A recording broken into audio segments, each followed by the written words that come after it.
Salut les vainqueurs! Aujourd'hui, je vous propose une collaboration avec la chaîne Tranquilo Tranquilo. Je suis allé boire un verre avec lui dans un bar qui s'appelle Espíritu Libre, à Barcelone, qui veut dire l'esprit libre. Et c'est en parfaite relation avec ce que Raphaël propose sur sa chaîne, car il parle de liberté et changement de vie. Donc je te recommande fortement d'y aller y faire un petit tour. Allez, je t'en reparle en fin de vidéo. Bonjour, je suis Raphaël de la chaîne Tranquilo Tranquilo. Dans cette vidéo, je vais vous montrer comment mettre au point un plan pour changer de vie. J'ai mis en application cette méthode il y a 2 ans et cela a fonctionné. Si vous avez un fort désir d'aller de l'avant, si vous n'en pouvez plus de votre condition de vie, de votre travail, de votre environnement, de vos relations, alors vous avez peut-être déjà commencé à réfléchir à un plan. Vous avez sans doute une vague idée de ce que vous devriez faire pour arriver à vos fins. Vous avez peut-être même déjà essayé de lancer quelques actions pour vous rapprocher de vos rêves les plus fous. Ces rêves peuvent être d'aller vivre sous les tropiques, changer de travail et vous mettre à votre compte pour vivre de votre passion, rencontrer de nouvelles personnes et nouer avec elles de belles et profondes amitiés.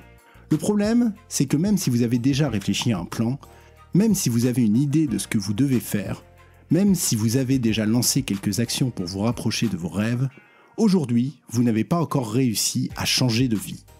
Que s'est-il passé à chaque fois que vous avez essayé ? Vous avez eu peur. Vous vous êtes dit que l'obstacle était trop difficile à franchir. Vous vous êtes dit, après quelques jours de réflexion, que votre situation n'était pas si mal et vous en êtes resté au même point, espérant que les choses s'améliorent avec le temps. Et c'est à cause de ça qu'aujourd'hui je suis venu vous parler d'un plan pour passer à l'action et changer de vie. La situation dans laquelle vous êtes, je l'ai connue. Dans mon ancienne vie, je n'étais pas heureux. Que ce soit dans ma vie privée ou dans le travail, je m'ennuyais. Pire, je ne m'épanouissais pas. Et pourtant, je ne faisais rien pour changer de vie. Je me disais que si je mettais en place des actions pour aller de l'avant, alors j'allais sûrement échouer, j'allais me retrouver dans une situation encore pire, les personnes que je connaissais allaient me juger, j'allais me retrouver seul. Et c'est une erreur que je faisais de penser comme cela.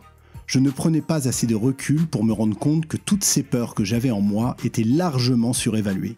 C'est grâce au plan que je vous propose d'exécuter aujourd'hui que j'ai réussi très précisément à analyser mes peurs et à les relativiser, et prendre conscience du champ de possibilités que j'avais devant moi pour accomplir mon projet. Maintenant, je vais vous demander de prendre un papier et un stylo. Vous allez en avoir besoin. Vous allez devoir répondre le plus honnêtement possible à tout un tas de questions. L'objectif est de vous faire prendre du recul sur votre situation et de vous faire réfléchir à un plan. À la fin de cet exercice, vous saurez quoi faire pour passer à l'action et changer de vie. Et surtout, vous serez motivé. Question numéro 1. Définissez votre pire cauchemar.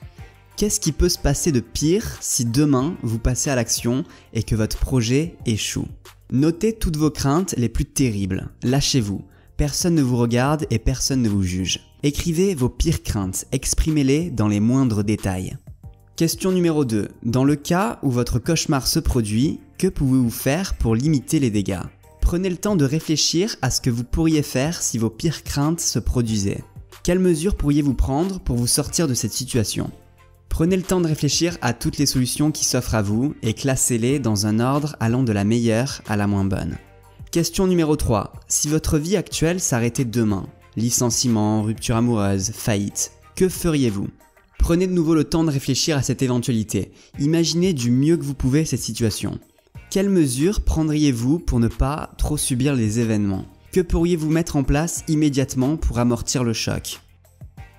Question numéro 4. Que repoussez-vous par peur ?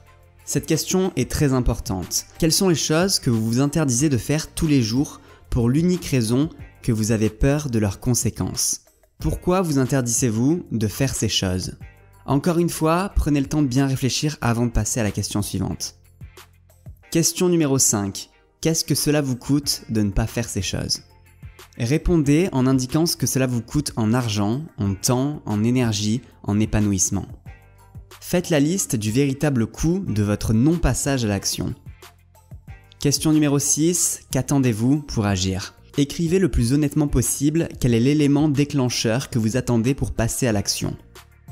Question numéro 7. Que devez-vous faire ? Normalement, la réponse doit venir d'elle-même. Si vous avez pris conscience des peurs qui vous empêchent d'avancer, que vous avez réalisé ce que cela vous coûte de vivre sous l'emprise de ces peurs, et que vous avez découvert quel est l'élément déclencheur qui va vous permettre d'avancer, alors vous savez ce qu'il vous reste à faire. Tout mettre en œuvre pour que cet élément déclencheur se produise le plus rapidement possible.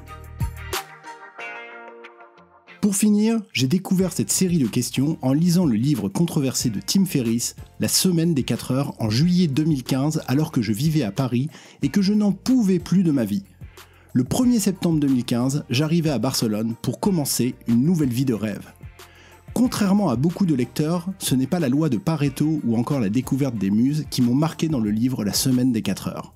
Ce qui m'a le plus marqué, et qui a même chamboulé ma vie, c'est cette série de questions et la prise de conscience qu'elles m'ont aidé à avoir.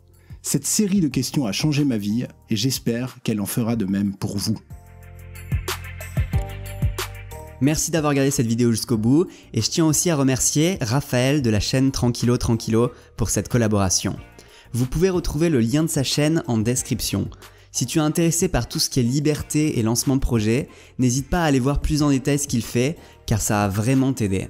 En tout cas, j'espère que cette vidéo t'a plu. Si c'est le cas, alors regarde la prochaine vidéo qui s'affiche à l'écran et surtout, abonne-toi sur cette chaîne si ce n'est pas déjà fait.